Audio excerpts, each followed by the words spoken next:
Bev's Video Kingdom is brought to you by the International Hyatt House, also known to you as the Riot House.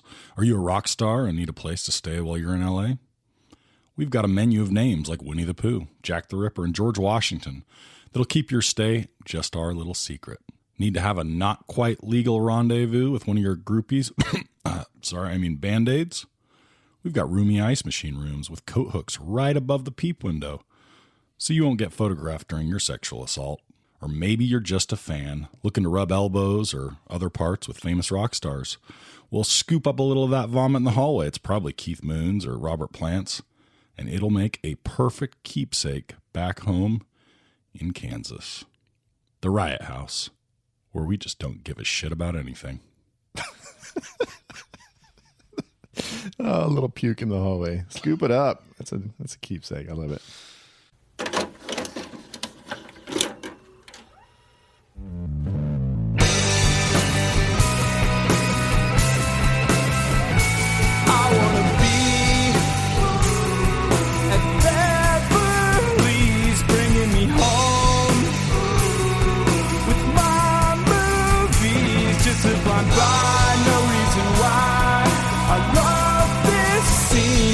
I can brag your favorite podcast. Let's start this thing. Woo! Won't you get on my back for a piggyback ride? Get on my back for a piggyback ride. Welcome to Bev's Video Kingdom. That was really good, you guys. That's what we do every time. I'm ready to jam. Every time before we get out on, there on that stage. We just decided to do it in honor of Almost Famous for you, but that's weekly. All right, so you are here with you've entered the kingdom of Bev, and we're gonna talk about a video. This week it is Almost Famous, the one that we've all been waiting for, the one that you've all been waiting for. And so this one's my pick. I'm Nate, and we've got Nick. Hello. Zach. Hey, I'm Zach. Here's Brad. That's me. I'm rubbing his rubbing his braid. He's got sexy braids. All right, so before we get into the movie, can we address that I was made aware today that it is assumed pretty universally that we do an all-female podcast at Bev's Video Kingdom? That's so great. We picked the name just to throw people off, so yeah. they'd be like, "Wait a minute, when does Bev show up?" I like. Speaking of Bev, cool little anecdote. So our namesake, Bev's Video Kingdom, which was the video store in our small town, my dad's going through some files today, like who knows, shit, like when I won like the honor roll in 6th grade or something, and he pulls out a Houston Chronicle, and in the classifieds he sends me a picture of it says Bev's Video Kingdom, biggest video selection in the area. We're going to post it on all the socials if you guys want to check it out. But by the time you hear this, it's probably going to be on social, so check it out. It's cool. So anyway, we're Bev's Video Kingdom. We are talking Almost Famous, and at the end of part 1 today, we have special guest Lacey Johnson on, and we'll tell you a little more about why we decided to invite Lacey on and how we came to know her. But for all of you that are Rewatchables fans, we kind of all came to this by being Rewatchables fans, and Lacey, it was an active and is an active poster on the Rewatchables Facebook page, somewhat controversial, super interesting, and so we decided let's have her on. Let's kick it around with her. So she's going to talk a little Almost Famous, talk a little Rewatchables Facebook page. That's later in the episode, part 1. And then part 2, which will be posted in a couple days, or maybe it's been posted weeks from now, depending on when you're listening for it. We're going to do fictional bands draft, and we've got Flying Blind judging that one. So we got tons of good stuff tonight. All right, let's get into it. A lot of action. So my pick was Almost Famous, and this one, it's funny watching a movie a whole bunch of times. One of the things that hit me this time watching it was, and I've probably seen this movie, 20, 30 times, maybe more, is how no matter how much you love a movie and how well you know the content, when eventually you watch it enough times and you watch it a different time in your life with a different mindset and you see different things in it. And I did this time, and I'm going to save a little bit of that. But I would say maybe more generally, I had a little harder time this time figuring out why I love the movie, right? Like in some ways it's become more complicated. I'm somebody that loves a coming of age movie, right? This is a well-known sort of genre for me. And I kind of always thought of this as like, this is a William coming of age story. And in some ways, I think I saw that less this time. Because you were focusing more on the Penny Lane storyline. So don't spoil my sorry. thing. But yeah, no. I had some conversations with Lacey ahead of this where like she kind of gave me some of this her like female perspective, little hints at it, and I was like, huh. It's like I'm gonna watch this movie now, and I'm like, is this the Penny Lane story? Like, is this a story about Penny Lane? And some of the things I really love in movies, like my particular brand of emotional masochism, is one. Like, and I'm not like into the dark movies. I don't love to feel bad, but somehow I'm kind of like, I'm drawn to those like unrequited love, like the pain of love that isn't returned in movies, and this one has that, and I always saw it with William. And this time I saw it in other, with the Penny character, and I like felt it more in different ways, which was really cool. So I love those things about it. I really love, I hate musicals, hate them. Well, but I love movies with music in them, like where there's a musical act in them. So like it's a weird thing, and this is like for me the pinnacle for that. I love it around the music. I love all that. So I'm a huge Jason Lee fan. I'm a huge Billy Crudup fan, partly because of the movie. This one it's a total home run for me. I love it. What do you guys think? So I hear exactly what you're saying, because at this time when I've been watching this movie, the character that I've actually been focused on lately when I've seen this movie is Frances McDormand, because as a parent, I have two children, 14 and 11. My son's getting to the age where he's going to be, I'm thinking now actively like, oh my God, he's going to be like maybe going off to college, like getting on with like real life and shit. And that stuff, I can completely feel the fact that she is concerned about what her kids are going to do and what kind of people they're going to be. And are they able to handle real life? And that's the part that really resonated with me this time around. I really just kind of had that fear, and it's like. So I felt that a little when I rewatched The Wonder Years recently with my kids. Like I so heavily identified with Kevin, and like it was all about Wendy when I was a kid. And this time I was like, you were seriously concerned about what Winnie. We say infatuated. That might be your first true love. That might be. And this time around I was like, Kevin's a shithead. Winnie's kind of whatever, but Norma, oh boy, Jack, I get it, man. Like I was super cute, and I was like, and Jack, like I'm like, man, the working dad, yes. So I totally feel you, like that. It's you see different things. He's a hard ass, but he's pretty reasonable throughout the entire thing. He really is. What do you got, Nikki? All right, so like you, Nate, I'm at easily 30 times, 40 times watching Almost Famous, and I didn't dive in necessarily to characters, but went into it again. That's the good thing about Bevs is we get to really just dive into why it is that we love certain movies, and really it's okay to think deep on it and write notes on it. And for anything else, it would be maybe weird, but now maybe that's how I'm going to always watch movies. I don't know. But immediately from the first credits, this, I wasn't born in the 70s. I was born in 82. But whatever it is about the way that Cameron Crowe shoots this movie, the nostalgic way of it, the way it opens up the tactile nature where you're it's a person writing with pencil, and you see him make a mistake. He misspells Frances McDormand's name, erases it, right? Is it Frances McDormand's name? He misspells it, erases it, rewrites it, and they keep that. And the sound effects. And the sound. Like the the sound a pencil makes on paper is so unique. Exactly. And it's Cameron Crowe's hand writing it, but the music also, and it's like, I don't know if it's like a unique sound, and it's like you're cutting through like, and it's got this energy, and it's like you're cutting through memories almost. It's like you're jumping from memory, and it's showing physical photos that you can, back in the day, remember physical photos that you could actually hold and look at and touch. Keychains, like buttons, and I remember coming back from a Europe, like backpacking from around Europe, and I come back and I have a bag of like papers and like things from museums and just trinkets things right, that you reminded you of a place and a time. And I just really appreciate that opening scene. And then you jump in and you start to appreciate Cameron's, and at this point his background in music. He basically wrote this. This was his love story of a piece of work that he basically was one of his life's accomplishments. His story, toured with Allman Brothers, I believe, and Zeppelin. So his love of music, where he places music, the chill moments because of his placement of music. I actually, getting ready for the pod today, I was bumping just that instrumental at the airport with him and Penny Lane. I found that. It's called Cabin in the Air by Nancy Wilson.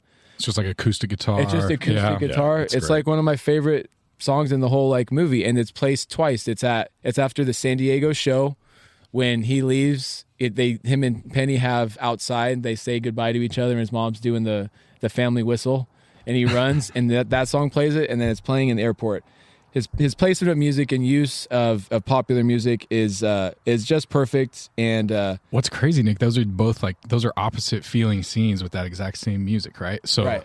he's super happy. He just met Penny Lane. He's running to go see his mom. He just had the greatest night of his life, and he's having the shittiest day of his life. He's in the airport. He just left all of them. But there's hope. To me, in that song, there's hope. So he's running. She touches her hand to the window, and you feel like there's something like this isn't going to be the last time that they see each other. Yeah. Because of the music. How did he not run into a wall like super hard? Like Sapphire did? Yes, exactly. I was like, oh my God, they're going to do the same freaking thing again right now? So that's me. I can't get enough of this movie. Maybe on watch 50, I'll start diving into characters. Yeah. Yeah. So that's really all I notice about it. There's so many awesome characters. Yeah. The magazine editor guy, Ben Fong Torres. Crazy. Dwight smoking a Hunter S. Thompson cigarette holder cigarette. Just the scene where William is just obviously in love with Penny Lane while she's getting her stomach pumped in her worst moments, and he just Talking about another Stevie moment Wonder. where the music just totally doesn't Oh, match. it's- It's in the coolest way. it's so great. And Russell's search for something real, and man, I really love it. There's so much good stuff. We're gonna get into all of it. I just want to name scenes that I love. Let's do it. I'm down. Jason Lee talking about being a douchebag while wearing his own t-shirt. So just throw them out real quick. What do you guys got? If you had to pick your favorite scene in the whole movie, because I've got these down and I do not know how to choose if I have to pick. House party scene. Okay. So there's a stretch that starts at 50:30 in the movie and it goes for about 18 minutes, and it starts with the argument in the dressing room, and it goes dressing room, house party. The mom tells the class the rock star's kidnapped her son. William has a call with Lester. Penny pees in front of William, and then William gets deflowered, and then William's talking to Ben Fong Torres. That's the stretch. After the house party is Tiny Dancer too. Yep. After house party, They pick him up, and they Right. And so that stretch right there, I mean, that's an 18-minute section of a 2-hour film. Yeah. It's not one scene, but it's so tightly packed with scenes I love. I could watch that stretch over and over. The part where I get goosebumps though is still the piggyback ride into Fever Dog, that first show. Yeah. And I mean, just that song hits. I mean, that song is that song should have charted somewhere. It's a legit song, and it comes in and just the whole crowd out there going nuts, and just you get that feeling of a rock band. You get to know what it's like to be kind of right there on stage with a rock band, and just controlling a crowd. and that's what they did, right? They played a set, correct? Didn't they play a set Making in people front of that get off. crowd? Yeah, they do. Peter Frampton taught what's his name how to play guitar. Credit. Yeah. And I'm pretty sure were doing Frampton, rehearsals a Cameron bunch. Crowe, and his wife, who was in the Bangles or something. Oh no, she was in Heart, right? Yeah. Yeah. And they Cameron wrote Crowe's Fever wife was in Dog and all Heart. those songs. Lead singer of Heart. For me, the scene if I'm sort of going back to my initial point about kind of that unrequited love and the pivot, I've always thought the scene between William and Penny in the woods, right? In some ways, I watched the scene where they're in the hotel room, and I like that less now than I did in some ways, but because the scene in the woods, right? It's William's so frustrated with the fact that he thinks she should be paying attention to him, and she's so hurt completely by by her own, unreturned love in the same way. Is he mad because she's not into him, or is he pissed because she's so into Russell?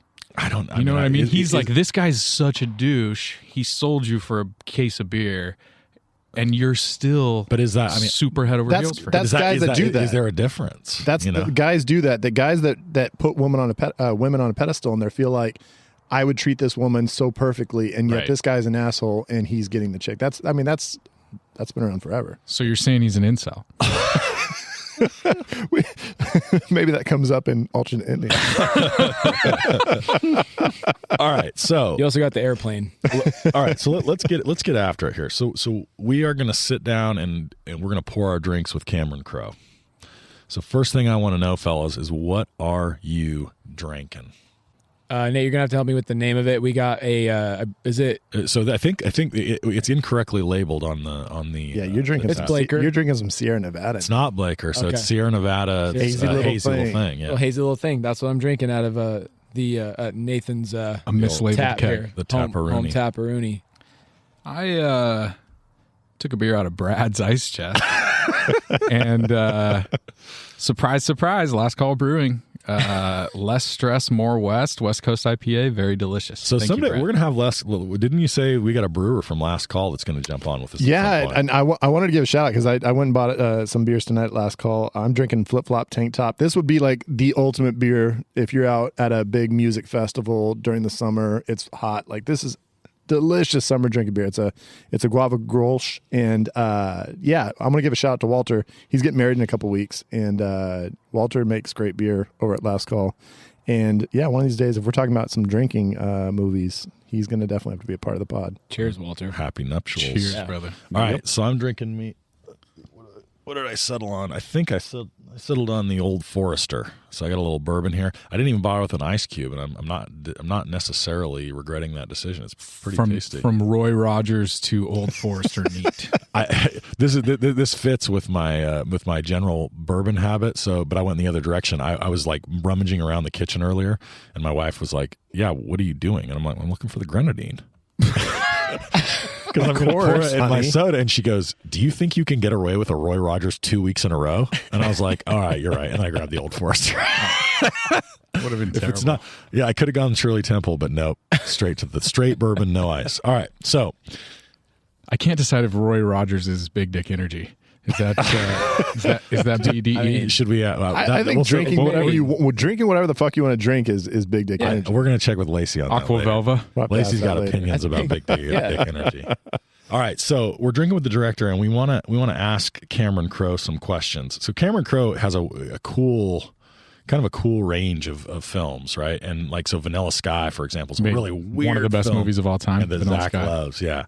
And then he made some real like pieces of shit, like Aloha, which I was so psyched for, and it's one of the worst movies that's ever been made. Is that the movie Like, with the greatest cast ever assembled? yeah, And that's they- like unbelievably bad. So like Never he's saw it. kind of all over the place, but this for me is his crowning sort of achievement.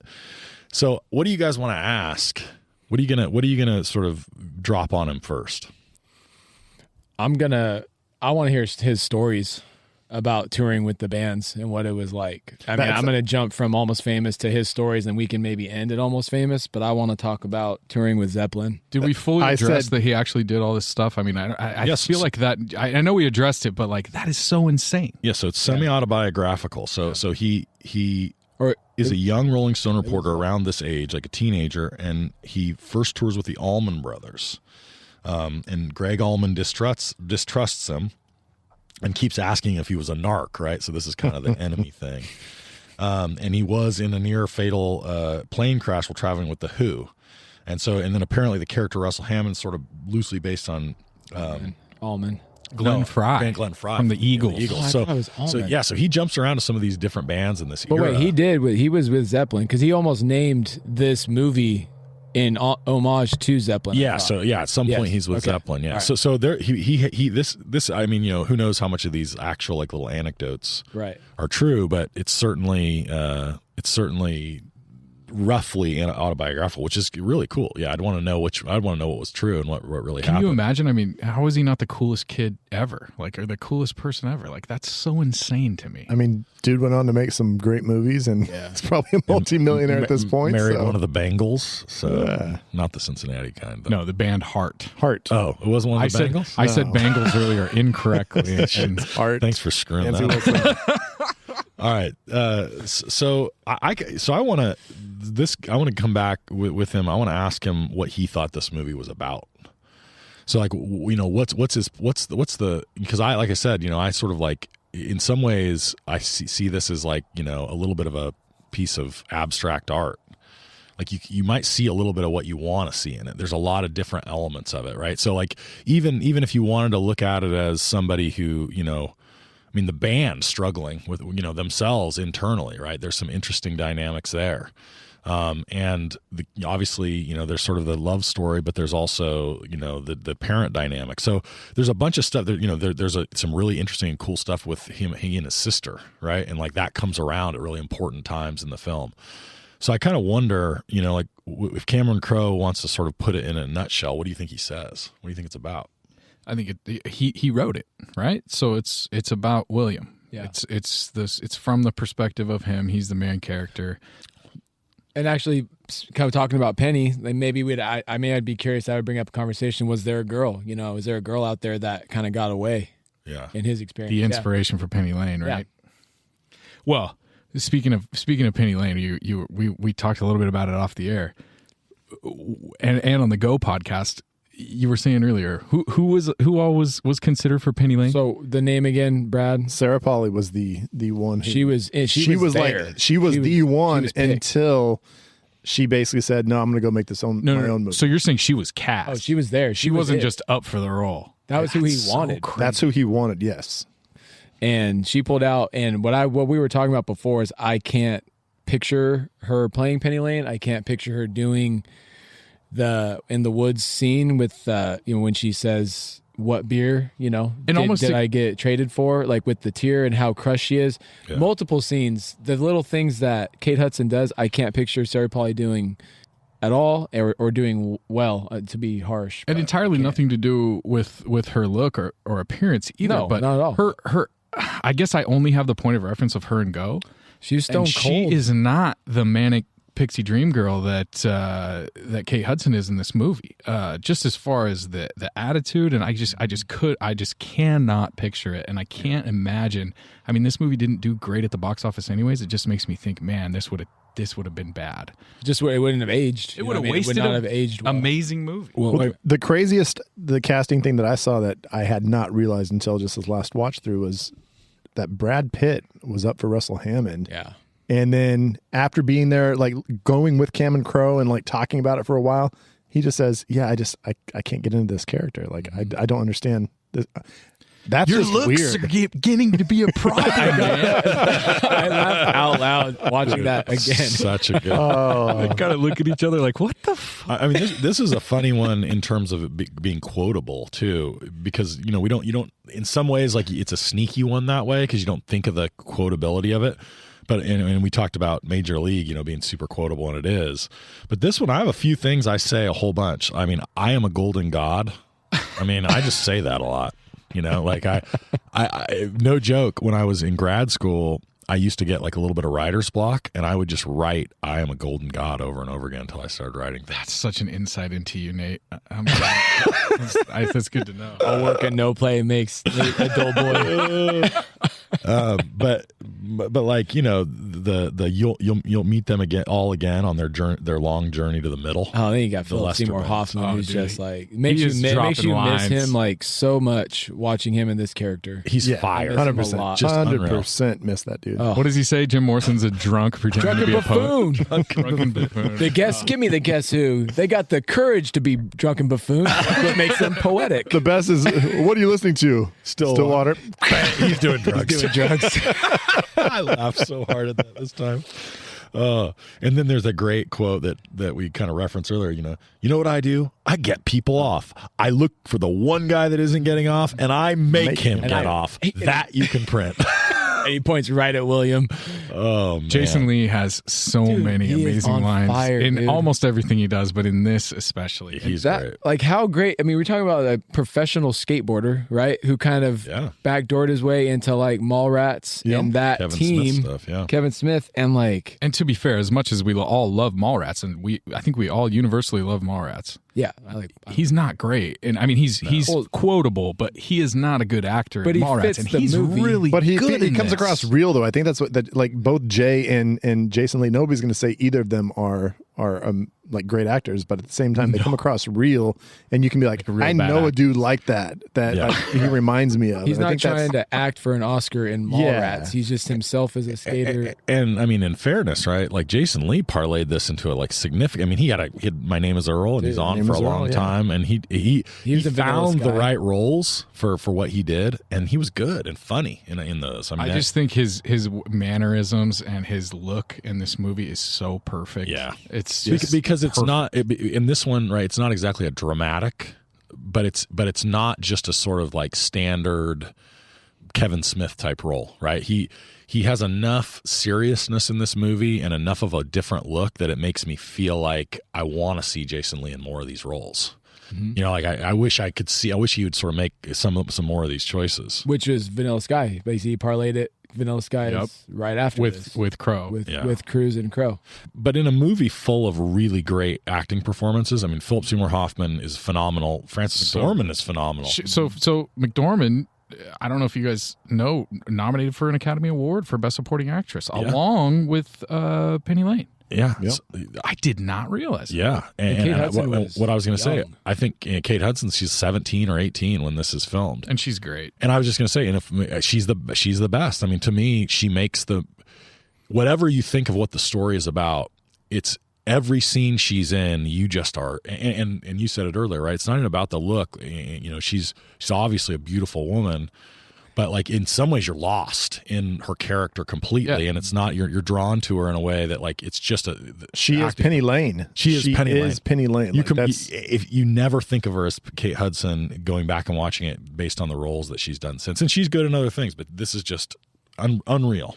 Which is weird because I see Sapphire, I'm like, that's Fairuza Balk. Like I know her in other movies. Anna Paquin.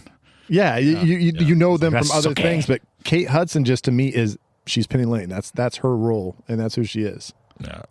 All right. What else you guys want to ask Crow? I have a couple of just silly things. One, no love for Pink Floyd. Pink Floyd was a huge band at this time, and Dark Side of the Moon comes out in 1973, so it's right in that time period. And there's no Dark Side of the Moon. I mean, drugs, things like that. I mean, that should have been. I think that could have been a part. I just wonder why he didn't have any love for Pink Floyd. And the second is, did he really love the movie Airplane? Because in Airplane, there's that scene where the woman like keeps knocking over the towers as she's running next to the plane, saying bye to like her husband. And then you have Sapphire, who does the whole thing where she runs in talking to the bus. She runs into the little post. And then, of course, you have William running down in the airport. I was like, he did that twice in the same movie, like the whole running next to a vehicle. Yeah. Did he really like the movie Airplane, or like what's his deal? I got to find that out. I think they're both effective scenes, though. You know what I mean? It's just like, Well, and you mentioned Sapphire, and I actually remember I actually appreciated the phone conversation between her and William's mother. oh yeah, That's a good one. I love that conversation, and she's like legit, and that's like a legit real thing for her to just come out of her shell. Like shows like how caring she is actually after all of like the stuff that she puts on, like in that moment, which she probably hasn't said to her own mom. all of the women she's are trying to protect. so good to William the entire movie. She's trying to protect William, and she's legit like realized she like messed up, and then she ends it. This is the maid, by the way. But she gives props to Frances McDormand. I mean, she gives her all sorts of props. Like, you raised a really good guy. I mean, that's, as a parent, that's the one thing you want to hear from people is like, you know what, you raised your kid right. Well, and they do. I mean, Crow does a consistently good job of like taking those little conversations with Frances McDormand and making them run into the next scene in a very fun way that doesn't like overdo it. So, you know, we don't even hear the conversation, but he shows up at the hotel and he's like, "Are you William? Talk to your mom. She really freaked me out." And then Russell, you know, has the whole conversation, and then you go to the next scene where he's in the huddle and he's like, just looks shell shocked, and he's like totally out of it, and he's like, "Mom really freaked me out."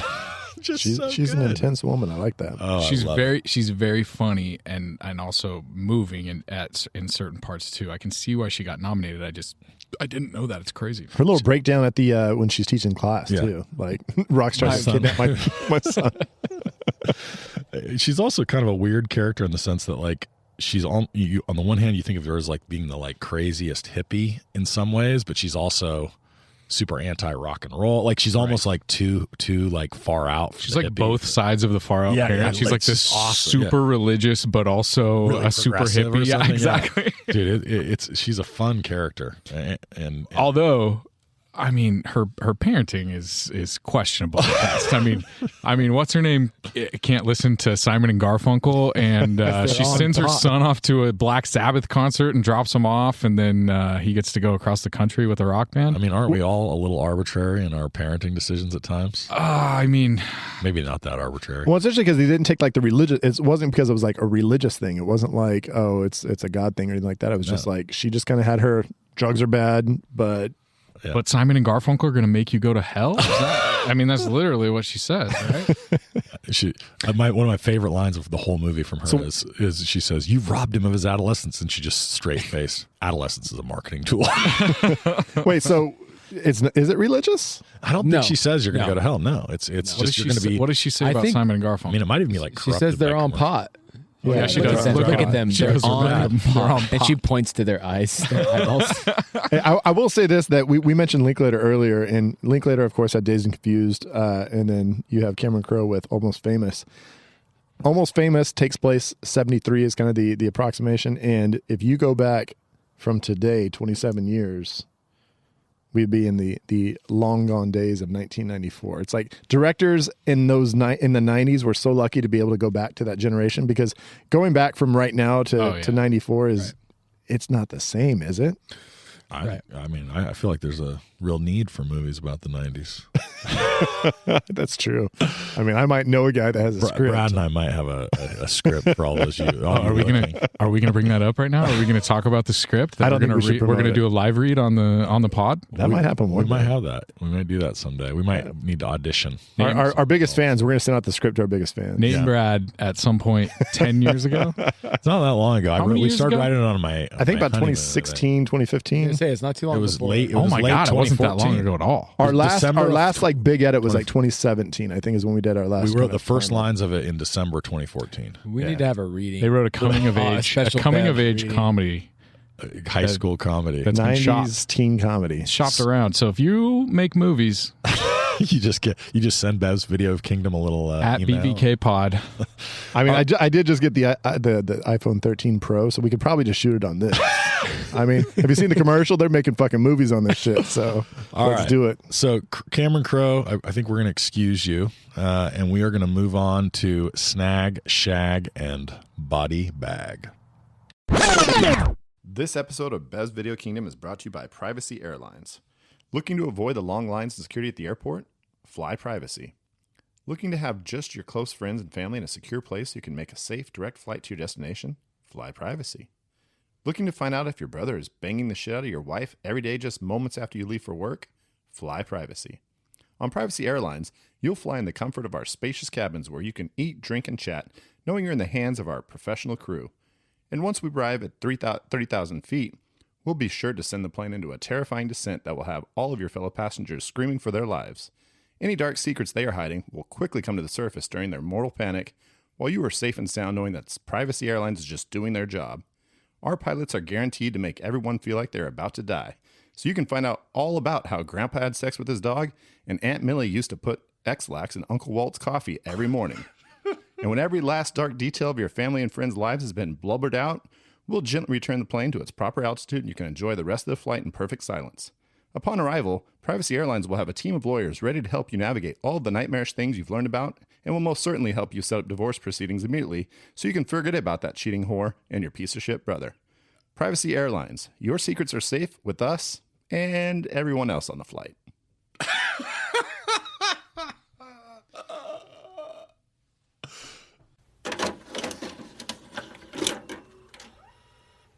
All right, so for shags, what do we got for shags? And how do we even define this? This is Shaggin' wagon. The shaggin' wagon. How do you think about your shag, Nick? And what are you shagging? All right, so I'm shagging singing in a car on a road trip. Right? Oh, yeah. Who does like it? the Tiny It's Dancer been a scene? long ass time since I've been on a good road trip and sang like they sung on that bus. I don't know if I've but ever done that, but I have. I want to do it. So I have. I got a reason why that doesn't happen anymore. Why? There's too many fucking songs. Back in the 70s, You're gonna back in the 70s, There was only everybody like knew. 5 songs. Every person knew every song because they were on the radio or whatever Well, the big CD. records where everybody had those records. You're putting a CD Even in the that's only 90s, X everybody amount knew of the songs. same songs. But now there's just too many songs. You go on Spotify, you can listen to any song in the entire world whenever Everybody you just want. fucking watched Walter Cronkite and then listened to, The good old Sweet days, Home Alabama, and the shit was good. And everybody knew the words Sweet Home Alabama, and you could go on a road trip and you could sing along. All right, well, on my next road trip with you guys, I'm going to circulate a list of songs that are the only ones And you just can say, hey, learn, everybody and needs then to learn these, and then we'll gang vocal them. It'll be like an Irish pub. So apparently in Ireland, this is why I want to go to Ireland. Did you know this? In Ireland, apparently there's like basically an unsaid list of pub songs that you got to know, and then people just show up with their instruments, and you got to know all these songs, and it's just kind of like random banding. And I'm like, fucking hey, dude, I want to go do that. Doesn't that sound amazing? Irish. It does. That's the only reason I want to go to Ireland. Dude, Jess, one of our judges last week, they've had one of the best St. Patty's parties that I've gone to for many, many, many years. And they pass out the little They circulated lyric a book, list of lyrics. Oh, and we gosh. all sing fucking Irish Drunken songs. Irish And songs. Do they have get whiskey drunk. in a jar? Oh, yeah, it's beautiful. Okay, I definitely can. Do you think we could just like drive to Bakersfield and back, and just so we can sing and shit? I'd rather just drive around your yard or go like in the driveway back and Just forth drive and around drive to there, up and Bakersfield. down We'll the just- rows of trees. We'll just all get hammered and drive around the ranch trying not to hit trees while we sit. We'll drive your farm truck, because then we don't care if we can hit a couple trees in the farm truck, right? We're 2 hours from some of the Maybe most I'll talk to amazing my wife. places in the world, and Nate suggests we drive to fucking Bakersfield. Bakersfield is the home of oaky country music. All right, That is true. I guess we wouldn't want to get out of the Buck car, Owens so that's Crystal Palace is in Bakersfield, son. we'd go to Bakersfield so that we wouldn't have to get out, so our sing along would never end. We'd just turn around Now you're with and me. come all the way back. Now you're with me, Brad. What do you got? You know what? We started off the podcast this way, man. And the pre-concert pump up, like it of course has that elements of like sports and like getting ready for any kind of big event. Like the fact that you get together with your boys and you're just like, let's go. You got something that you do that just to get pumped up, man. Like Drew Brees, you know what I mean? What he does, what he did. Yeah. It was all of a sudden you'd see him in the pile of all these guys like year after year. All of a sudden you see Drew Brees doing his thing, and they're all fired up. Oh, yeah. All right. Yeah. You know, the greatest movie for that, for musical acts warming up and getting ready to go on stage is the acapella movie that we were just talking about. Oh, the Barden Bellas. Yes. Oh, it's they've got some great pump ups that they get before they go on stage. yeah, I love it. All right, Zachy. So my shag is going to be a lot of things, but kind of summed up in the opening credits of the movie. It kind of goes along with something Nick was saying earlier about tangible media. When he gets those records and he's looking through them and he's got the booklets and he can put the records on, listen to it's tactile. You know what I mean? Just He like Nick was touches saying. and runs his like finger Oh, yeah. across the cover of it. Yeah. I love that. My wife says, you must really be liking this right now. And I was like, what? And she's like, oh, he's looking at all those records because I'm a big record guy. I mean, we've talked about this in the context of movies, right? I mean, Bev's Video Kingdom itself is the reference to the old days of physical movies, and I don't want to be overly sentimental here, but I genuinely miss going to the video store. And Zach was talking about the last pod. He was talking about the fact that he would go and he'd pick out way more movies than he could actually get. I remember going to the video store, and I would literally it was like my process was to stack up 10 movies as and then I would sort through the way Process of elimination. I guess the way you would in like a Netflix queue now, but there's something about physically holding it that is just different. Like going to a place and holding it, going to the record store. You just don't do that now, and I think that's a lost thing. I don't know. I just sound fucking old now. The only similar feeling is when you want to watch a movie and you're like, oh, is this streaming right now? And then you find out, shit, I gotta pay for it. Like that's the same thing that you would get at the video store when you're like, that the same? you see the box there and you're like, oh yeah, I'm gonna get it. And then there's no actual tapes behind it. You're like, fuck, I'm not gonna get this movie now. Or I got to go buy it. Go buy it. Like anybody buys any media. All right. Well, I'm gonna shag Philip Seymour Hoffman. Like I love every minute, every second he's in it is so good. And like Nick said earlier, it makes me miss him. I mean that it makes me miss Really, the things that seriously. he was in and the things he wasn't in that we would have loved. Because he's just, he's fire in every single scene of it. He's fun, and he represents I guess what I like about it so much is that he's a voice, and this kind of gets back to my question for Cameron Crowe about all the things this movie's about. He's a voice that talks about a transition in the time of music, that almost makes a reference to what you're talking about, right? Like he sort of sees this beautiful era of music and rock and roll that he says is already dying, right? Well, fast forward to now, right? And you might, take your comments to be that some version of that is dead. And I think Philip Seymour Hoffman's perspective in this, beyond being funny, is just a cool angle on the movie that we don't get, from a lot of other characters. So he's the perfect, just like hipster guy. So awesome. Is it? So I correct me if I'm wrong here, and if you guys don't know this, it's going to be another great pod moment. But have you seen the preview for Licorice Pizza, the new movie? Oh, yeah. Is it his son that is the main actor, or am I just completely off base? I don't know. Is it a Hoffman? I'm pretty sure his son is debuting as an actor in Licorice Pizza. I don't know. I don't know PTA, that. right? I think I'm. Get it on All right. Well, somebody do the Goog. I'm gonna look at. I'm gonna Goog it. Do a little Googing while Brad tells us Yeah. what he's gonna snag. My snag is roadies, and I'll preface that by saying my dad was in a rock and roll band, my brother in a rock and roll band, and the roadies they don't focus much on the movie of the roadies. I mean, you get a little bit behind the scenes, but man, the roadies make those bands work. Like I got much respect for roadies who go out there and they set up all the shit up, they get it all ready, they tear it all down, Tune all the instruments. Oh yeah, I mean the unsung heroes of every rock band. So I got to give my shout out to the roadies, that those guys are working hard, and even my brother's band. I mean, they got their roadies. They still have a couple guys that are super loyal and get all their shit going. So. Remember the time that we pretended to be roadies so that we could get into Charlie's and watch them? Well, yeah, that's just because we didn't have IDs. So we were 17 going into a Barely carry a their bar. speakers in. That was awesome. So, breaking news update. I was correct on all accounts. Oh boy. Cooper Hoffman is going to star in this movie, Licorice Pizza, and it is directed by Paul Thomas Anderson, and is coming out shortly, November 26, 2021. It looked kind of cool, yeah. It looks very cool, and I didn't realize it was his kid until we just talked about it, so that's exciting. It's a good time to be the son of a legend, because the Sopranos guy. Yeah. You've got Gandolfini's son is playing in the new Sopranos movie, and then my kids have been watching the Shield, Agents of Shield on ABC, and they got to Bill Paxton's son playing a younger version of him, because Bill Paxton's in the show, and they're like, oh my gosh, that guy does a really good job of like acting like Bill Paxton. And then they look it up, and it was Bill Paxton's son playing him as a younger person. And Ice Cube's son, killing it. Yeah, O'Shea Jackson's kid. All I got from that story is that your kids know who Bill Paxton is. Just trying to make it up, because we might have pissed off some Bill Paxton fans back in the day. It's so Bill in we got Brad's to house. make it up to him. All Hey, right. Bill. Yes. Nick, what are you snagging? I'm snagging Cameron Crowe forever. Yeah. He made Nate and one of my favorite movies, and will always will be. For a long time, it was something like it was Forrest Gump. I mean, it was funny. I mean, it was a feel good movie. It was like an epic, But this Talking about Vanilla Sky.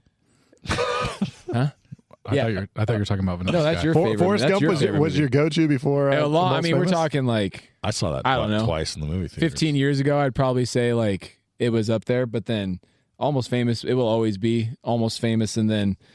I mean, I love Vanilla Sky. I'm actually with you there, Zach. I think you know that we have that in common. I do know that. Forrest Gump's got a hell of a soundtrack, of course. So, but then Almost Famous had whatever Forrest Gump and all movie like that was missing. The music is kind of where Cameron Crowe just always knows how to hit it. And it's also the same in Jerry Maguire. I love Jerry Maguire. Yeah. Jerry Maguire is up there also. And just taking those two movies mixed with, I know like the Aloha, Crash and Burn. But I just can't wait to see if he decides to come out and bring something out, releases on Netflix, something like all these other kind of great directors are maybe doing. I can't wait to see what he does. Yeah, I mean, I'm all in on it. I mean, I'm there day one if he does anything, so I can't disagree. It's Cameron Crowe for me. So for me, it's got to be Penny Lane. I mean, Kate Hudson's Penny Lane is totally transcendent. It always has been. And I think I'm finding that the more I watch it, the more I key in on her character, her acting, the storyline, with her, and then so I'm snagging that. All She's the day. cover, dude. So She's the cover. So I'm pitching right now, 10-episode Netflix series, backstory for Penny Lane. Ooh, Kind of couple episodes leading up to, and then some stuff where she's a Band-Aid like beforehand.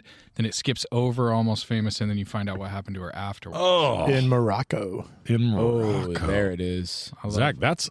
I think I'd watch I the shit out of I would it. And watch the that season hard. finale ends with William showing back. Who plays young Penny Lane?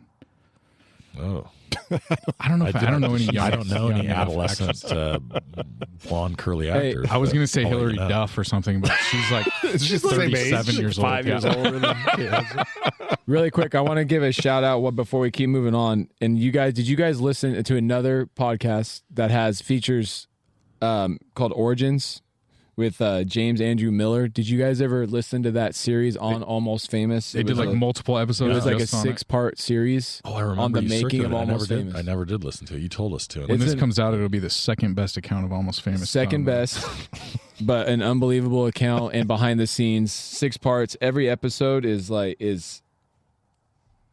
over an hour to 2 hours. Bunch of cast members. Bunch of cast members. They're talking to Kate yeah. Hudson. They're talking to Cameron Crowe. Multiple conversations. So, All right. Origins of James Andrew Miller. Anyways, it's a great listen. I'm going to listen to that tomorrow on the way to the lake. It sounds like they copied our drinking with the director segment and actually got the director to.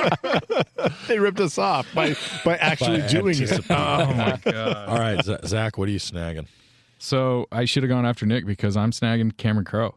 And we already talked about all the things that I was going to talk about with Cameron Crowe. I just think that the true story or the based on your own life, and you have something as cool as being a 15-year-old kid that gets to go on tour with your favorite bands. I don't think it gets much cooler than that. So that's what I'm snagging. Anybody got body bags? Yeah, mine's very simple. There's one part of this movie that takes me out of it, and it bothers the shit out of me. Not that I don't dislike the guy. Was it I the just- raping? No, Jimmy Fallon. Jimmy Fallon. Oh, He what? takes you Jimmy out of Fallon it, showing really? up. I just it bothers me a lot. I that do he's in not this like movie. Jimmy Fallon, so I'll just jump right in on that. There you go. I don't mind Jimmy. Was he Jimmy Fallon when he did that role? Yeah, Yeah, still is. I mean, but no, that's not what I mean. Was he like the he late was on night SNL, guy? I think. Oh, at he that- was It on was coming SNL. out of SNL or starting to get out of it. Jimmy Fallon. I mean, Because by 2004 he's doing Fever Pitch, and so this is 2000. oh, dude, Another amazing film. dude, you guys are giving me heartburn, dude. All right, what are you guys gonna body bag? So, I'm gonna body bag. We just talked about I'm what? like the magazine guy. I can't remember his name. The Philip 3-part Seymour name. Hoffman. I'm gonna Yes, thank you. You're gonna magazine him? I'm gonna body bag Philip Seymour Hoffman. Are you kidding? He is so amazing in this movie. And I read that he only got to show up for 4 days of filming because he was super sick. I mean, probably coming down off heroin or something crazy, but he was super sick the entire filming of this, and he could only film for 4 days, and they had to like reduce the amount of stuff, and he only has whatever's going. I think he may have been a bigger character, which I'm all for because I love him. So you're body bagging the fact that he was sick and didn't get to be a bigger part. Yeah, I wish he would have had more heroin so he would have been well. I was gonna say it's kind of cold to put Philip Seymour Hoffman in the body bag. Why do That shit just got Why is dark. I'm like we're like rarely critical of actors, and all of them are dead. The ones that we've decided to talk shit about. All right, We're not talking shit about No, I don't think anyone's talking. You were just giving him props, I'll right? just kick you out. TSH. No, All right. All right, body bag. mine was just going to be that I'm shit bummed out that Philip Seymour Hoffman's gone. Because that Was that your body bag? That's the same body bag. It's just that Zach said it in a weird way. just not that mine's any less weird. I'm going to body bag that he's Gonna he's body passed. bag that he's passed. That's God, Nick, But that's kind of insensitive. might You know be he's an dead, right? You're oxymoron. talking about putting him in a body bag. Fuck, dude. Jesus. All right, we just I think we just got our show canceled before. How much have we made so far? 35 cents. Are we up to 35 hey, cents? let's talk about Cameo because Cameo still loves us. Cameo. All right, well, on to Cameo then. You guys know that one of our future sponsors, they haven't called yet, but they are going to, is Cameo, where you can go and pay an undetermined amount of money for your favorite person to say shit that you make them say. So Brad, who's on Cameo? Man, I searched long and hard to find folks that were in this movie that are on Cameo, and that shit did not turn out. So there's one person that I got to finally that is on Cameo, and it blew my fucking mind because you might wonder how much do you need? Is it Philip Seymour Hoffman? No.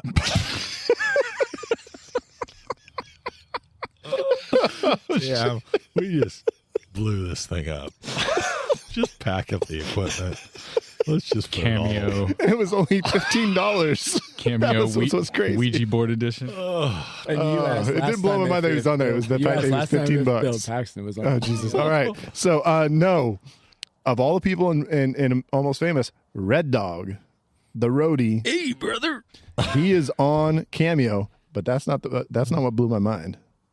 How much we talking? It's not even the money that's blew my mind. Do you guys know who Red Dog is? No. It's motherfucking Scut Farkus from A Christmas Story Oh, shit. My God. is Red Dog. Wait. The bad guy? The guy that he beats up? Yeah. What? The bully Farkus. from Christmas Story is Red Dog and Almost the guy Famous. God. Wham! Yeah. Yeah. Oh, yeah. And then he gets his ass beat. Oh, The guy that's wow. like, hey, brother. That guy? Yes. That, yeah. I want to go back and watch the whole movie now just because I know that again right now. That's what I said. It blew my mind. I was like, oh my God, Scut Farkus was Red Dog? I thought that dude was like 60 or something. Well, he is redheaded in the movie, right? Yeah. So oh my how much do you have to goodness. pay for him to Well, I'm saying so definitely he promotes Scut Farkus a little bit more than he promotes the fact that he was He's Red Red Dog. Dog. $35. I say we're going for $41. $75. Zach's the winner there. It's Are you kidding me? $64. That's expensive. $64 to get. I think I've found my calling, and that's trying to guess Cameo prices. I always get them Right. close. Zach's I think- 6-0 at that. We're going to go in on that for Nate, and then we're just going to have him say, cry, kid, cry, baby.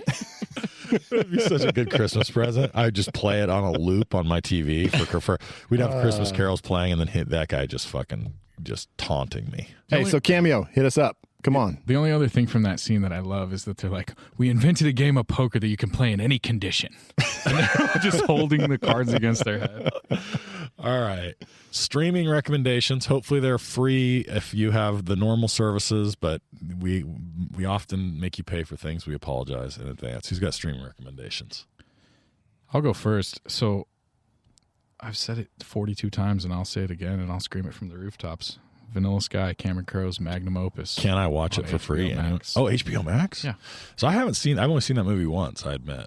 You need to watch it a second. Should I watch it again? It freaked me the fuck out. It's really good. But it's scary. I mean, It's like a little, it stayed it's a little with me. creepy. Yeah. I mean, there's definitely some dark moments. Tom Cruise goes in through the mouth, goes to the ringer. But my other one, and this is not the same time period. It just gives me the same feels, and that is Freaks and Geeks, the series Freaks and Geeks on Hulu. And if you guys haven't watched that, that's your homework. I see that. That makes sense. I do have a streaming recommendation. Is it on Stars? No, it's, I wrote here right next to it, not streaming. But Nate, I'm going to lend you, just like you did back in the day, and I didn't watch it. You lent me your Shawshank Redemption. I'm going to lend you my DVD of Spinal Tap. It's like the special edition. Oh, Because you got to watch Spinal Tap. awesome. I I'm mean, hold on to it for 3 rock years stars- and not watch it. Rock stars talk about Spinal Tap as being like, I mean, really like just the of going through it as a rock band trying to make it and having some success and then not having success. Like, it's a legit movie. As much as it's a spoof, it really kind of takes you through the ringer of what a rock band has to go through. So this is Spinal Tap. It's a classic. Please go watch it if you have not. And Nate, I'll give you my We DVD. watch it. Any of you viewers, if you want us to go watch it by purchasing a Find it at your DVD, nearest I'm going to give you my DVD. And you can put on whatever DVD player you have. And if you're out there and you want to Whatever borrow my DVD DVD, Sounds just like he's. No one has a DVD. Sounds hit like us up he's on the socials. deflecting. I'll lend you my DVD, okay? There's people listening to this that don't know what DVD is. Brad's just going to start mailing the DVD Just for 4 acronyms days everywhere. at a time. To If our it means that you'll listeners. watch Spinal Tap, I will do it. Oh, man, that's good. Watch Shawshank. He's deflecting again. Shawshank. Hey, I I'm going will- to make you watch can I Shawshank just- eventually. can I It just- better happen because I'm saving it for the pod. That's Okay. you know this. Can I quickly say that I deeply identify with someone loaning you a movie and then giving it back to them 3 years later without watching it? Or just never giving it back to them. I have.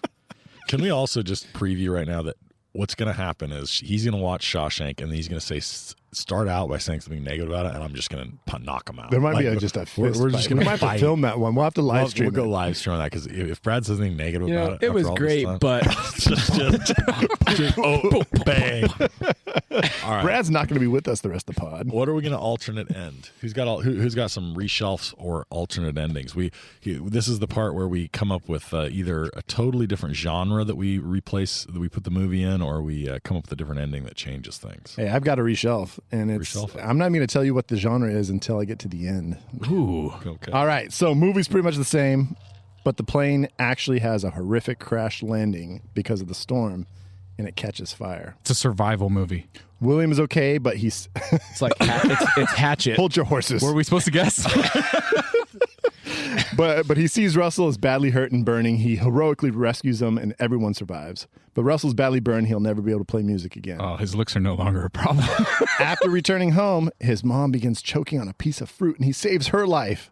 And then another crazy event happens to his sister. It puts her life in danger, but William rescues her too. So he starts to realize that everyone he cares about would have died in tragic ways unless he saves them. So at first he gains some notoriety and fame for rescuing multiple people in just a couple of weeks. But then people start to stay away from him. Nobody wants to get close to him and be his friend for fear that they'll go through some tragic event as well. He tries to visit Penny Lane in Morocco, but even she wants him to stay away. He'll never be loved. And this, my friends, is the origin story of the supervillain now known as the Enemy. Oh, that's dope. It's M. Night Shyamalan Ding Dong meets Cameron Crowe. We're going we're going into the comic universe. He's the Enemy. This is Unbreakable meets Almost Famous. There you go. Oh, I love it. His superhero embodies unrequited love. Yeah, I like it. The title, The Enemy. He's the enemy. Yeah, watch out for the enemy, man. That's one of your best reshelfs. I love that. I haven't done a reshelf in a while. What else you guys got? Okay, so we're going to take this movie off of the coming of age shelf, and we're going to walk it around the video store, and we're going to put it right back on the coming of age shelf. Because what I want to do without changing the genre at all is we're going to go the entire intro, the stuff with his mom and sister, the actual part where he goes on tour with the band, 2-minute montage. You see all the pictures, all the crazy stuff that happens. We come back. William's got to go back to school. He goes back to school. He's still 2 years younger than everybody else. Everybody still hates him. He's still a narc. No one believes any of his stories, right? Hilarity ensues. He's got dorky friends, kind of a coming-of-age high school comedy. He's younger than everybody else. Funny stuff in the shower at gym class. He doesn't have pubes, blah, blah, blah. And then we're moving on to zany hijinks, blah, blah, blah, blah, blah. Where am I at? No one believes he traveled all summer. Then his article comes out at the end of the thing. Russell comes and sees him, says he's going to do it. Then his article comes out. He blows up. He goes, meets back up with Penny Lane, takes Penny Lane to prom, and everybody else is just out of their mind, thinks it's the awesomest shit in the world. He's the coolest kid in school, and it's like a straight up like early 2000s high school comedy. Exactly. I love it. And at the there was a movie called The kid. New Guy that no one saw except me. I saw it too. Yeah, I know you did.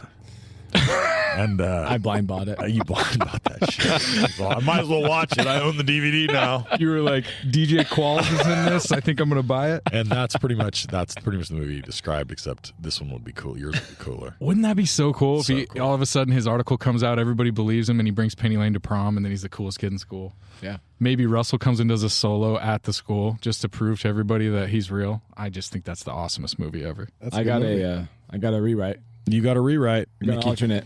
What do you got? It's not a reshelf. It's a rewrite. Okay, so same movie, but throughout the movie, what they do is, Frances McDormand's character first appeared like she had something against her daughter's choice of music, but what they start to show is Frances McDormand quietly is just a music buff. She listens to all of the good shit. She just thinks Simon and Garfunkel suck. No, she's just doing that because she has something with her older daughter. Yeah. And she obviously likes, gets what William's trying to do. And so what it does is it's showing Lester Bangs. It shows Lester Bangs' character, and it continues to show him a little bit more throughout the movie.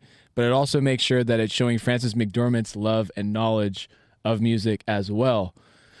And the age works out to where they give you a little glimpse that at some point Frances McDormand toured and crossed paths with Lester Bangs at a younger age. And what happens is at the very last scene, it's not Russell Brand that shows up at the house to see William. It's Lester Seymour Bangs, Hoffman? and that's his dad. And Lester Bangs' Lester Bangs is mom. William's dad. Oh, I love Or that. it ends with Lester Bangs writing a memoir and like an in-between thing, kind of confessing that he is William Miller's. It's a letter to William in Cream magazine. And there's like a Lester scene. Bangs. There's like a scene where they're having sex, and then the camera pulls up, and she's like, "You really can bang," and then it just like fades out.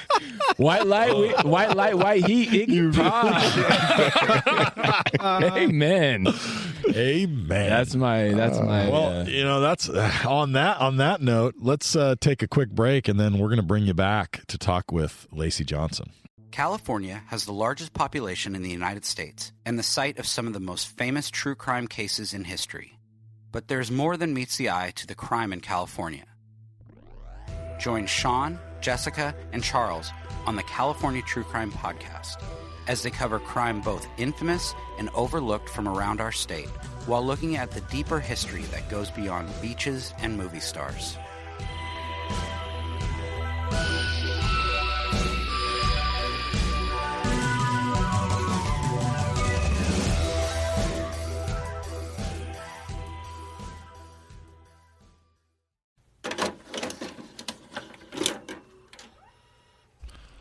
What's up? We're back. Lacey Johnson's with us. What's up, Lacey? Hey, how's it going? Hey, Lacey. All right. So let me give a little background here about who Lacey Johnson is and why you should pay attention. So we all started on this show. The four of the Bev's crew started in the middle of the pandemic, and that was largely because we started listening to the Rewatchables podcast, and we liked it. We're all movie fans, and so we were kind of like mimicking. In fact, in the early days, we called like the first few shows we made up was like the Rewatchables Poor Man's Edition or something. I don't remember. So anyway, so we were into the Rewatchables, and so we started doing this fake pod that was entertaining ourselves. And at the same time, we started following the Rewatchables on Facebook, and so we're sort of jumping in on their Facebook page. They got a bunch of commenters, and we became sort of interested in that.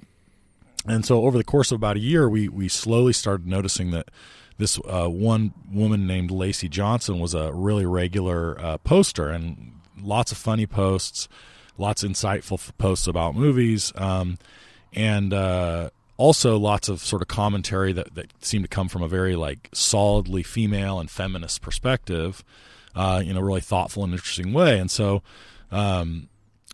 because of that, and because we've come to find out that she just really appreciates a good dick joke, we decided that Lacey was going to be a perfect fit for the show. So we wanted to have her on. We want to talk about Almost Famous, but we also want to talk then a little bit about sort of a recent controversy with the Rewatchables Facebook page, and get her take on that, and maybe some just more general issues on some perspectives that she brings to it. So let me start with this. Lacey, what'd you think about Almost Famous?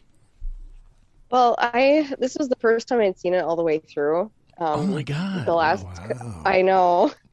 The last couple of times I tried to watch it, which were years ago, because my mom actually loves this movie, like intensely. And I tried to watch it with her a couple of times, but every time I fell asleep, which is really unusual for me, I don't use that. I will stick through a movie, middle of the night, whatever, but it just didn't do anything for me. So I've since you asked me to do this, I've watched it twice, and watching it getting all the way through it, the first time I realized why people like this so much, because it has really good pacing. It keeps you engaged. The music is fantastic, the soundtrack. So I understood the appreciation for it. And then I did rewatch it a couple nights later, and I started to notice some holes that have kind of bothered me a little bit. But I still walked away from it feeling like it was worth my time for sure. All right. So favorite part. What are your favorite parts? What do you like the best about it? Frances McDormand is phenomenal in this movie. She just jumps off the screen constantly. And obviously, Philip Seymour Hoffman is great too. And I really wish he had been in the movie more. I didn't know that he may have had a bigger role, but wasn't, couldn't do it from being sick or whatever. The Tiny Dancer scene on the bus. Yeah, we were talking earlier about how like have you ever been on a road trip where people sang in the car? Actually, when I was in Peace Corps in Ukraine, we were like, you would travel together through training. Like 44 people would travel together, or I can't remember how many people were in my group, but somebody brought a guitar, and we all ended up singing a Lumineers song, "Hey Ho." Oh yeah, good one. On the bus. Wait a minute, yeah, Lacey. it was. Lacey, there was 44 members of the Peace Corps. I'm assuming half of them were men, and there weren't 22 of them with acoustic guitars, because I have to assume that if you're joining the Peace Corps and you do not have an acoustic guitar strapped to your back, I don't even think I didn't know they let you in they won't. if you're a dude without an acoustic guitar and you go to Peace Corps. I don't think they do. That's funny. Yeah. No, there wasn't actually. That's insane. But yeah, so that was really it reminded me of that a lot, that moment on the bus, and how everybody knew the song in that moment too, because I think it was like 2013. So tell me about the holes. So what don't you like, or what do you wish Crow might have done differently? Well, another thing that really was my favorite part that kind of makes this whole movie work is when Penny Lane sends Russell to William. Yes. Yeah. Because if she doesn't, I would have been so mad if he would have gone to her house. Yeah, it would have been really disappointing. So I really, really like that about it. It feels like a twist, the stuff that starts to fall apart for me. Well, unpopular opinion, I do not like Stillwater music at all. I think it's like really. I just don't like it. Not your jam. I like that era of rock and roll. I just think it's so generic sounding. You mean the Stillwater itself? Yes, the band itself. All the other music in the movie is phenomenal. I know everybody talks of Stillwater quite a bit. But it wasn't my thing. All right. So you hated the band. And you love Jason Lee. Yeah. This is from someone that loves Jason Lee, I believe. I do, and I found the band conflict to be a bit silly, because Jason Lee is an objectively attractive person.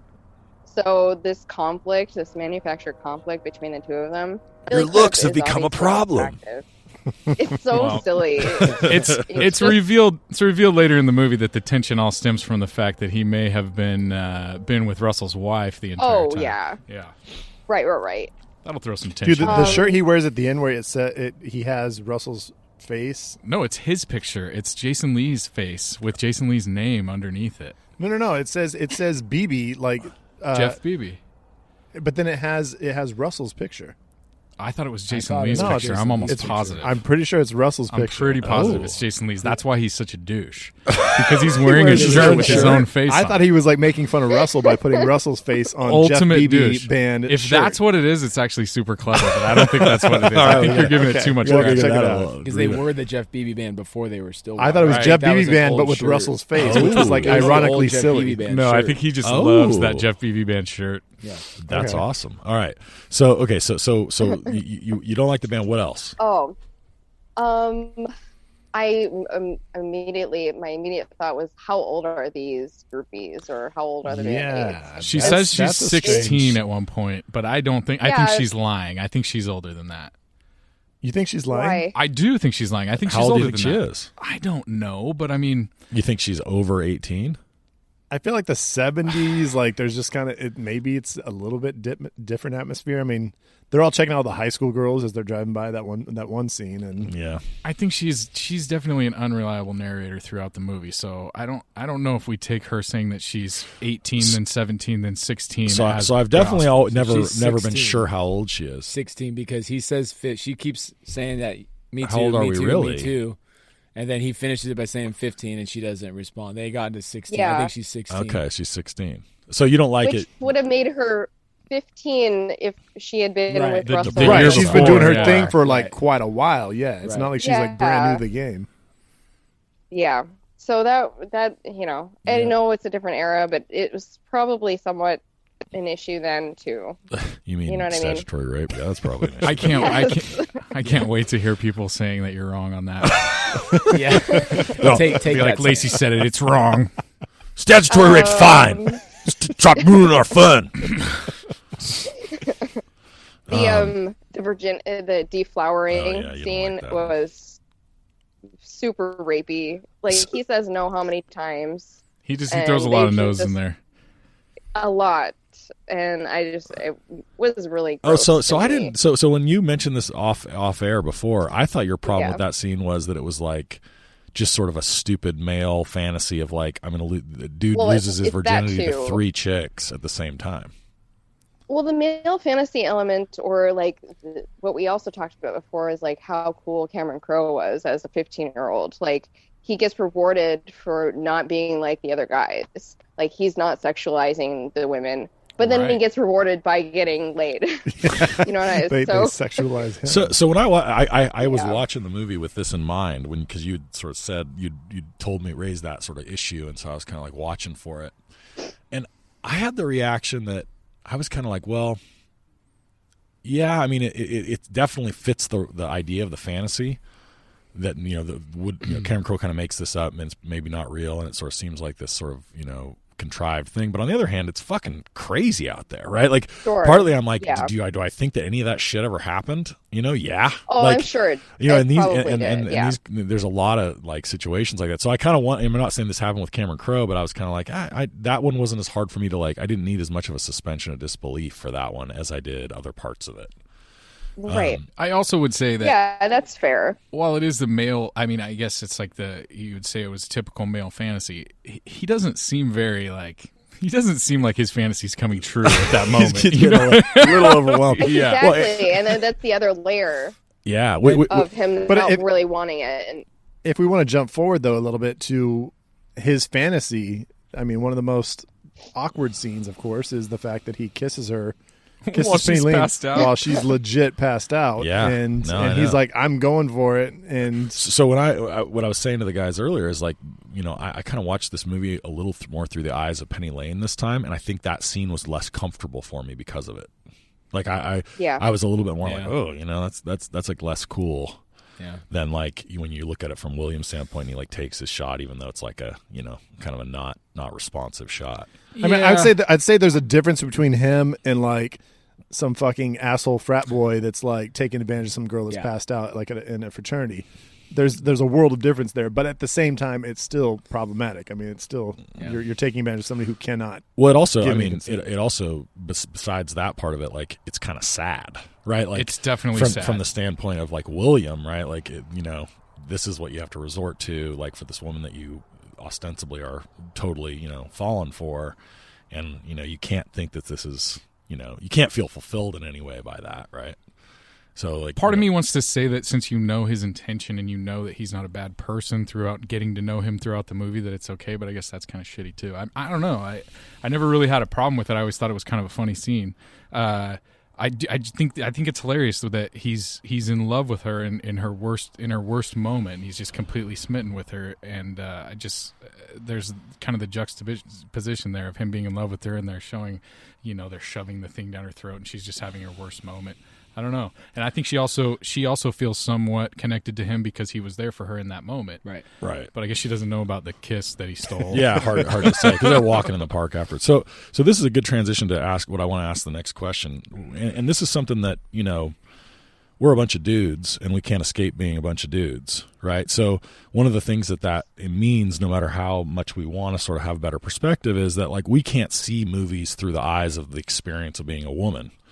And so one of the things I was curious about is like, when you sort of think of your experience watching this movie as a woman and from a woman's perspective, and especially as somebody, who often comes at things as explicitly from a feminist lens.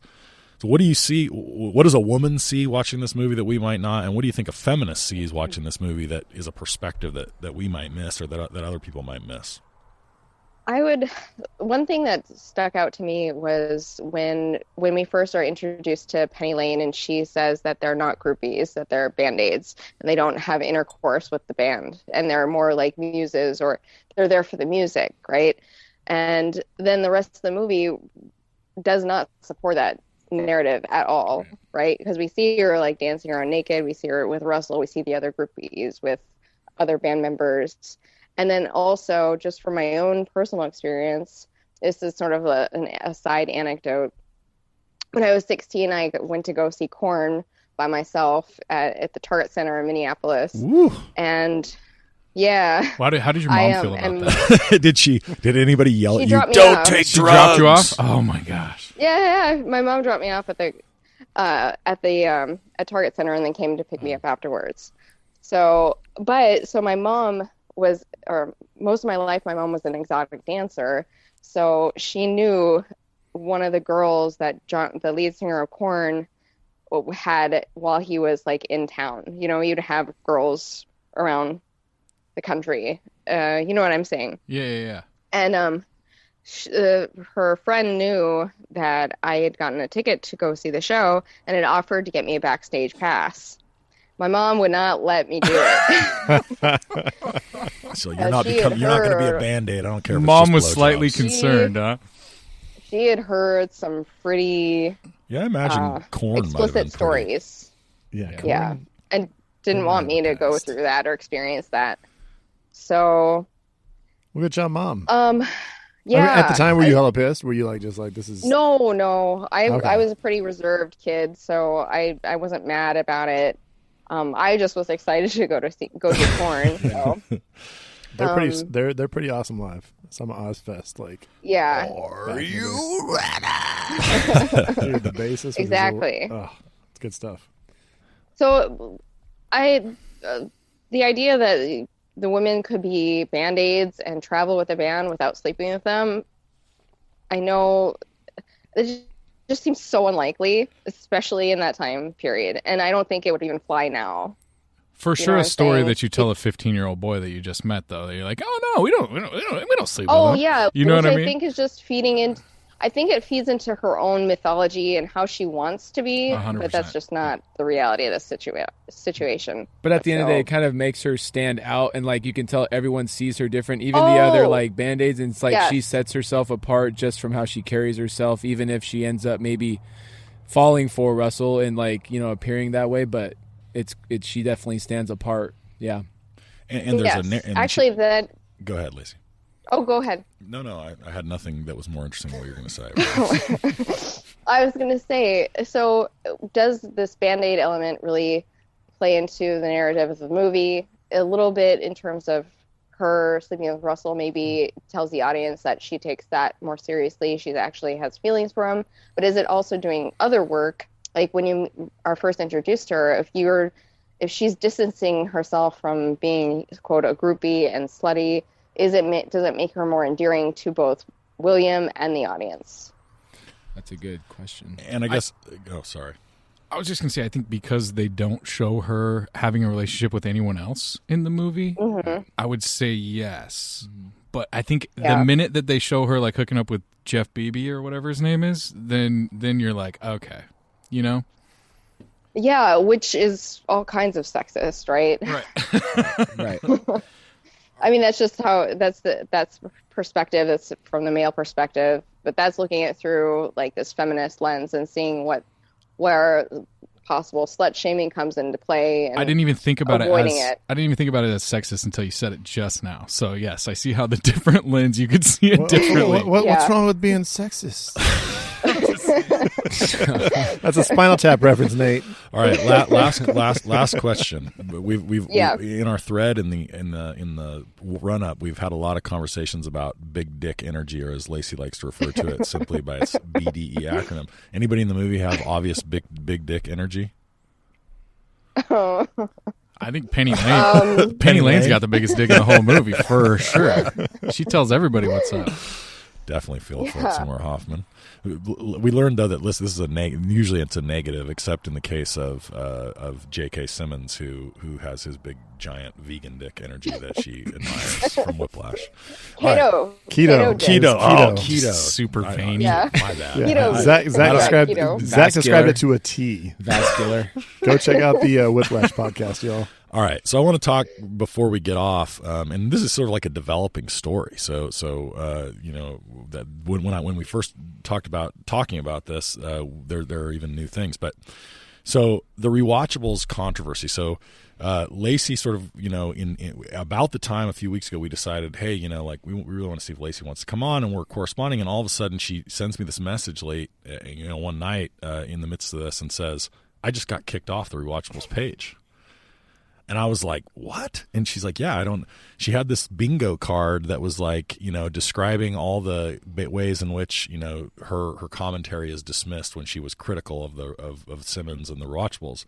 And apparently the bingo card was just one, you know, a bridge too far. So she says this. So then I post immediately on the page. I say, Lacey just got kicked off the page. I didn't even use her last name.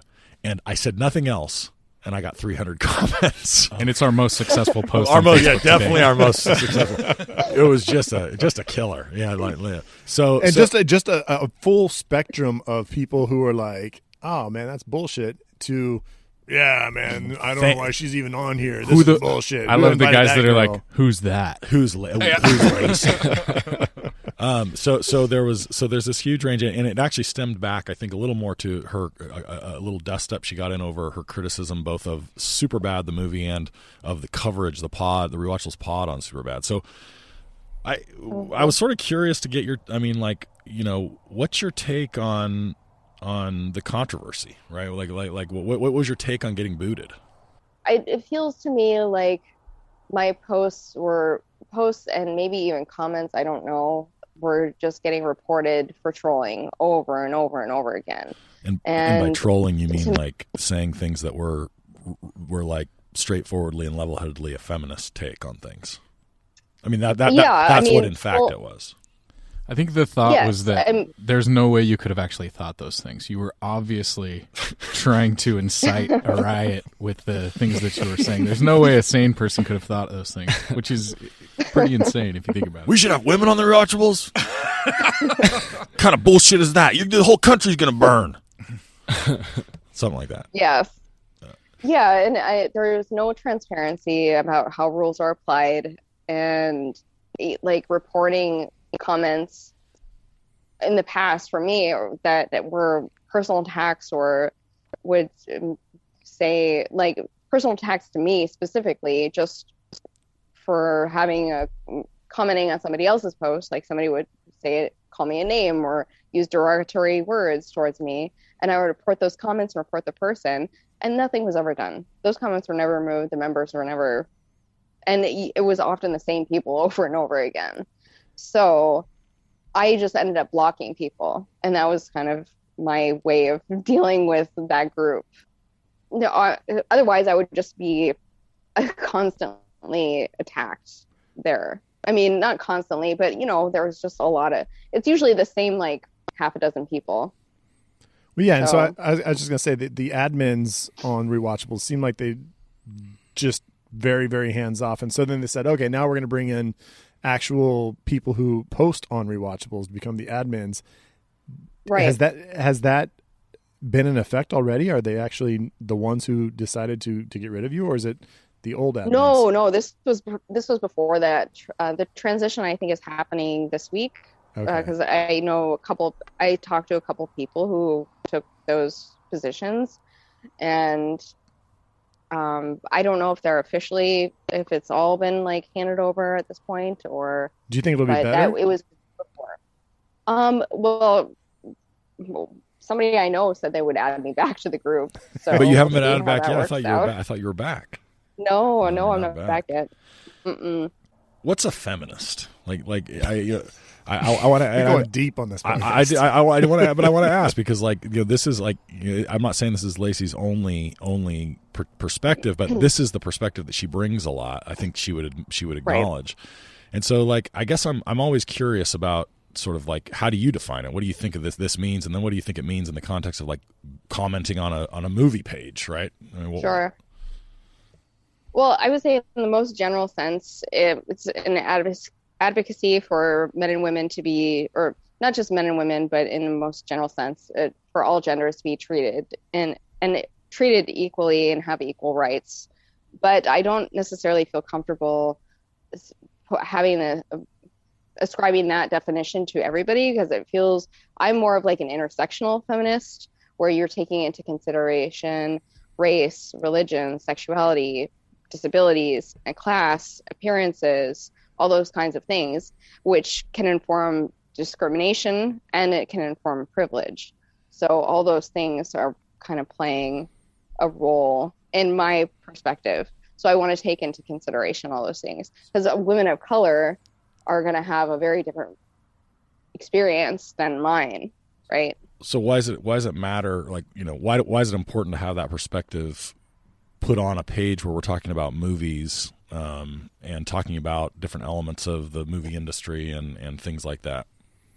Yeah, well, for me, movies there's a built-in politicalness to film, and it's always been the case, because in terms of representation, there's been a lot of gatekeeping, keeping people of color out of being in movies, being a part of the process, keeping women out of the process. And it's still very difficult for women to break through to making movies. Like, how many directors have won or even been nominated for an Oscar at this point? And we were just talking earlier in the podcast of how, I mean, there's a lot of kids now getting to be in movies that their parents were famous. I mean, even, of course, we have to talk about Penny Lane. Right. I mean, she's the Kate daughter Hudson, daughter of Goldie Hawn, and I mean, her stepdad's, I'm not sure what you would Kurt call Russell, him. right? Kurt Russell, yeah. I mean, he's been like basically kind of a father figure to her for a lot of her life, and it's just like, I mean, not that she's a bad actress, but I mean, she obviously had some doors that were open to her very easily. Yeah, for sure. And the issue of class and privilege plays into that, and a lot of musicians and famous actors do come from not just necessarily artistic families, but just wealth in general. So it gives them access to money, to materials, to have a place to like land if they're not successful. So all that stuff plays into the movie industry and just almost any entertainment industry. So it is significant, and it is a mirror. Film and TV can be a mirror, or is a mirror to me, of where we're at as a culture. I'm speaking very American centric right now. So I guess what I found interesting, and we're getting close to time here, but Yep. What I found interesting, I guess, was that there was a lot of conversation that seemed to really aggravate people because the conversation was being had as much as because of what was being said. And so this was sort of what I found, I guess problematic. I didn't agree with every single take you had, but I never thought that any of your takes were anything but sort of straight ahead and like genuine, in that like there was no attempt to kind of, like you said, there was no attempt to troll, right? It was a genuine one side of the conversation. And so it seems to me, right, that like any place where we can have a forum for serious conversation about things that are relevant, nobody has to participate, but it seems like something that can only be helpful. Although, I suppose there are people that will disagree. Maybe we'll get some hate mail about that. That'd be great. We won't get any email now, so hate mail is welcome. No such thing as bad publicity. All right, so that's about all we've got. But Lacey, It's awesome having you on, and if you're willing, we definitely want to have you back. Thank you, Lacey. All of us here. It would be fun. Oh, I was just going to say it would be fun to do a movie draft, or even like do a full episode, because the format, you guys are killing it. Maybe we can just have maybe we can just pick a movie and then we can just like mansplain the whole thing to you. And that's perfect. Just have you on do that. That'd be cool. No, you see, it was okay, Lacey, because Penny Lane felt like she was older than 16. So. All right, Lacey Johnson, ladies and gentlemen, thanks for coming on, and we will see you again, no doubt, in the future. Cheers. Cheers, Lacey. And Cheers. so that thus concludes our part one. check us out in a couple days because we have the best fictional musical acts draft coming with Flying Blind as our judge, and I'm probably going to win again, but I'll give them a shot. Thanks, Lacey. Thanks, Lacey. See you guys. Mm-hmm.